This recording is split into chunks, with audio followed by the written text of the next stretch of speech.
Let's look at the current adolescent substance use statistics. This is showing the percentage of high school students who have ever, in their lifetime, had at least one drink of alcohol over their lifetime, right? Whole bunch of bars up here. I think really where I focus is here. This is 9th grade, 10th grade, 11th grade, and 12th grade. So you can see that by 12th grade, 75% of kids have had at least one alcoholic drink.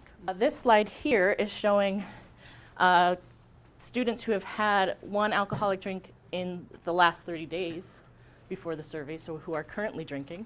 In 12th grade, we have 46% of kids, that's almost 50%, are currently having the intake of alcohol within the last 30 days. This slide here is showing students who have had 5 drinks or more in one sitting within the last 30 days, right? So if we look at 9th through 12th grade, 30% of high school students in this national survey are showing that they've had at least one day within the last 30 days have had 5 or more drinks in a row, right? When's the last time you had 5 or more drinks? And how did you feel, right? It's binge drinking. And then this final slide here shows us the percentage of high school students who are showing that they've had 10 or more drinks at least one day within the last 30 days. So this isn't saying I've had at least 10 or more drinks in a row once in my life. This is within the last 30 days. 8% of 12th graders. How do we capture these kids? How do we find them?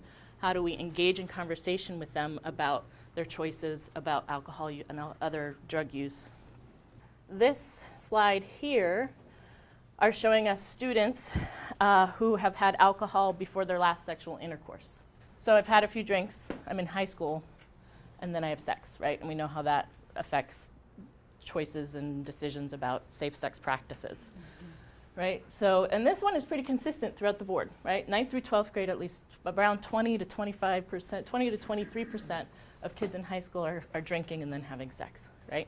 So those are kind of the implications of why it is important that we do this kind of screening so we can capture these kids and provide some intervention. So that's when we take a look at alcohol. What happens when we look at other substances? So this is a national survey that looks at prescription and over-the-counter drug use. It's looking at the percentage of 12th graders who've used these different kinds of substances in the last year. Okay, so we see really the big ticket item is marijuana, right? 35% of kids in 12th grade over the past year who were surveyed are using marijuana. The other big ticket items are Adderall and over-the-counter medications and pain medications, right? Vicodin, tranquilizers, cold medications, et cetera, et cetera.